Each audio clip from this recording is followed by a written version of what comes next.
Hi, I don't know if you can see me, but I want to do a presentation of this new keyboard that I have that I'm quite happy with. The brand is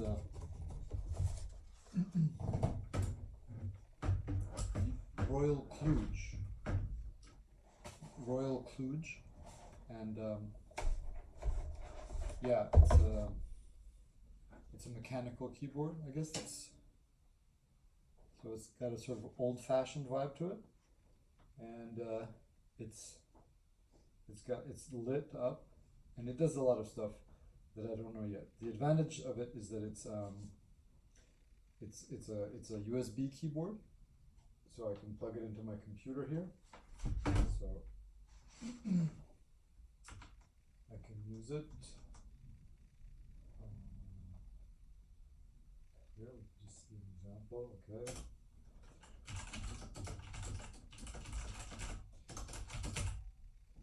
And then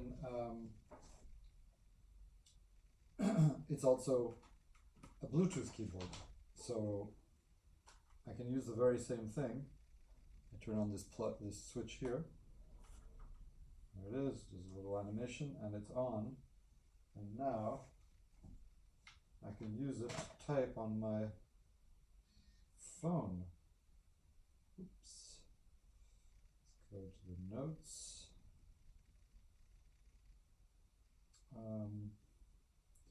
So if this works, I don't know if it's going to work, but let's see. I should be able to type. Oops, so that here I'm typing on. But if I think I have to switch this function tab. Can't remember. Yeah, and now it's a Bluetooth keyboard. I'm in English, and you can see me typing. So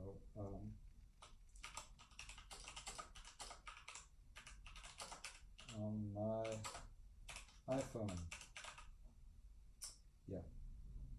But so I like the sound of this thing. I don't know if you can hear it.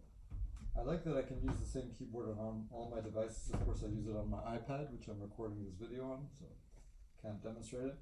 But I don't mind the clicking sound too much. It's very clackety clack. I can imagine that in some situations that would be a problem, like in a library or in a quiet bar. So that's a limitation. Perhaps if there was a way to have a quieter. This is a whole universe.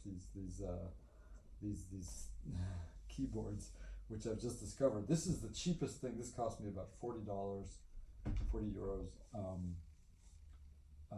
which is a really good deal, I think, for a Bluetooth mechanical keyboard.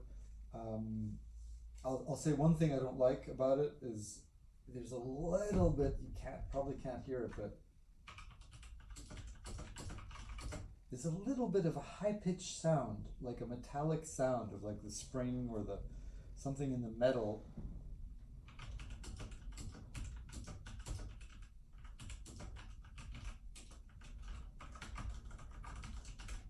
I can't hear it now, but there's a bit of noise outside from the wind.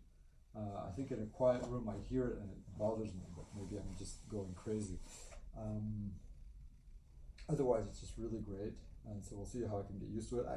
There's people who do, so this is just sort of the entry level mechanical keyboard, but there's a whole culture of keyboard people who make their own keyboards.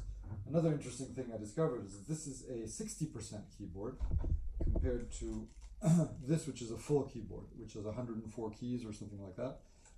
This has only 60 keys, or it's 60% of the size, or both, I can't remember. But so you can still use it pretty much like the full keyboard, but you have to use the function key here. And so there's arrow keys, and it's all kind of there's ways to do everything, but it's less like there's the back quote is here, so I have to do function back quote because otherwise it's the escape key. I like that. I like that it's small. Like you can see at this table, I need space. I need space for my mouse. these big keyboards with a numpad or whatever. It's kind of nice, but it's kind of like, this is so compact. I can put it in my backpack. I need a case for it, but it charges right here, so I'll plug it back in.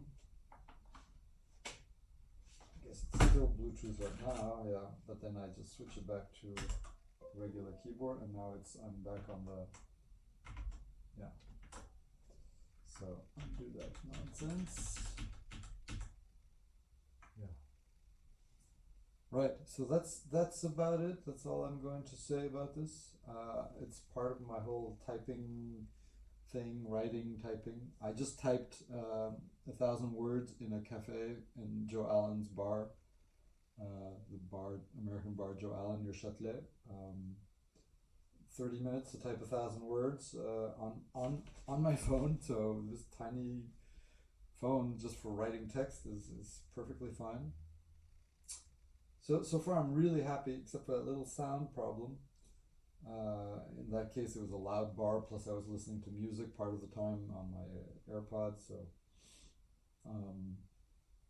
I don't mind the lighting, because like there's another thing about these keyboards. A lot of people like really well lit keys, so it's not just in order to see them in the dark, which I don't even really need. Well, it's helpful actually.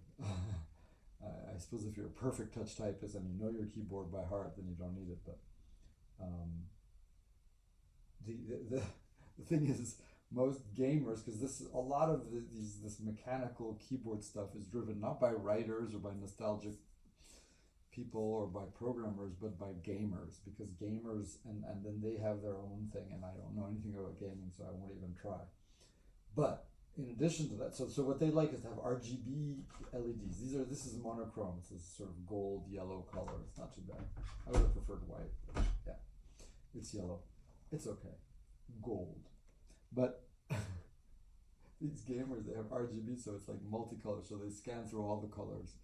I find that really garish and ugly. There might be some good applications, like if you hit a key, then you can have like a sort of as if it was a drop of water and just spreads. I think this keyboard also has a certain number of modes of that type, but only in monochrome. I haven't explored them. I think the main thing I would like to check if I read the manual, which is in Chinese, is how do I turn off the lights entirely, just so that it's just black and, you know, just the writing, just the mechanical. That would be fine for me. And yeah, it's interesting. This key, there's one key that looks like it's a bit multicolored. I don't know. Well, that's it. It's a bit heavy because it's got a battery for the Bluetooth. It doesn't last that long. Apparently it lasts like 10 hours, so I can use it for 10 hours without plugging it in when it's using Bluetooth. That doesn't seem very long, and it might have to do with the lighting. So maybe if I turn off the lighting, it'll last longer. Anyway, so far I'm very happy with this purchase, and it makes me want to write even more and to carry my keyboard around with me, even though it's a bit heavy. It fits in my little bag, and I just need a case. I use this as a case for now, but yeah, it's not perfect.